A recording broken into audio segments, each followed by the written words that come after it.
Good morning, students. You are welcome to CR International online study system. आज assignment number 30 12th art 7 में political science Hindi medium के अंदर 1 जून 2020। Topic है India and Pakistan, lesson number 5 से। भारत और पाकिस्तान के बीच विवादपूर्ण स्थिति के विषय में आज चर्चा की जाएगी। जैसे कि हम सभी जानते हैं 1947 में भारत और पाकिस्तान का विभाजन हुआ और विभाजन की मुख्य डिमांड का जो आधार रहा वो धर्म रहा।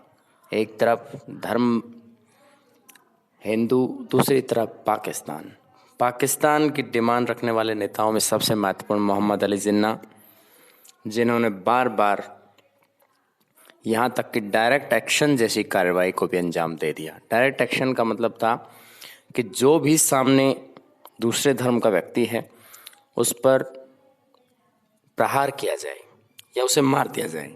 और अगर ऐसा होता है किसी भी देश में तो वो राष्ट्र एक नहीं रह सकता। अगर उसके नेता ऐसा चाहने लगते हैं तो विध्वंस हो सकता है। तो इसी तरह की परिस्थिति पैदा की गई और भारत के सामने बहुत बड़ी चुनौती थी, क्योंकि भारत एक विभिन्न धर्मों का समागम था, लेकिन अब यह अलग अलग धर्मों के रूप में, अलग अलग राष्ट्र के रूप में बंट गया।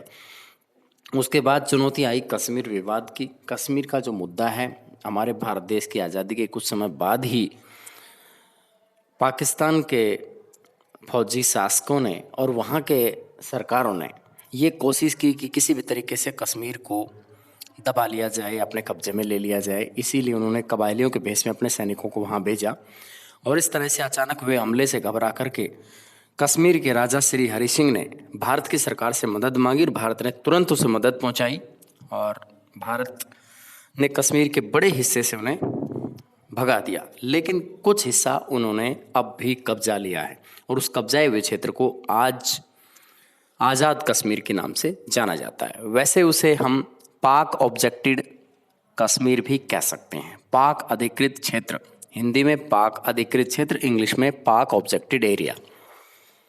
अब इसके बाद में भारत और पाकिस्तान के मध्य में 3 समझौते हुए हैं। एक समझौता 1960 जो सिंधु नदी तंत्र के पानी के बंटवारे को लेकर किया गया, जो 20% भारत को पानी मिलेगा और 80% पाकिस्तान को मिलेगा। इसके बाद अगला समझौता 1966 में श्रीमती इंदिरा गांधी के शासनकाल के अंदर जनरल अयूब खान के साथ, और इस समझौते में कुछ बातें रखी गई। यह समझौता 1966 में ताशकंद समझौते के नाम से जाना जाता है और ये ताशकंद समझौता जो था वह श्रीमती इंदिरा गांधी के साथ ना होकर के और लाल बहादुर शास्त्री जी के साथ हुआ था। उन्होंने जनरल अयूब खान के साथ में यह समझौता संपन्न किया। इसके बाद समझौता हुआ 3 जुलाई 1972 को। यह समझौता श्रीमती इंदिरा गांधी के साथ किया गया और इसमें जुल्फिकार अली भुट्टो के साथ में समझौता किया गया। इन दोनों ही समझौते बहुत महत्वपूर्ण भूमिका निभाते हैं दोनों देशों के बीच। लेकिन एक और विवादपूर्ण स्थिति रही 1971 में। बांग्लादेश के भारी संख्या में शरणार्थी भारत पहुंचने लगे और भारत ने बांग्लादेश के निर्माण में अहम भूमिका निभाई। इसी पर आरोप लगाया गया पाकिस्तान के द्वारा कि इसने उनके एक क्षेत्र को उनसे अलग करा दिया है। उसके अलावा बार बार आतंकवादियों को भारत में भेज करके आतंकवादी गतिविधियों को अंजाम देता रहता है। इस वजह से इस देश के साथ हमारे संबंध बहुत मधुर नहीं रहते हैं। फिर भी हमारी सरकारें काफ़ी कोशिश करती हैं कि दोनों मिलकर रहें। धन्यवाद।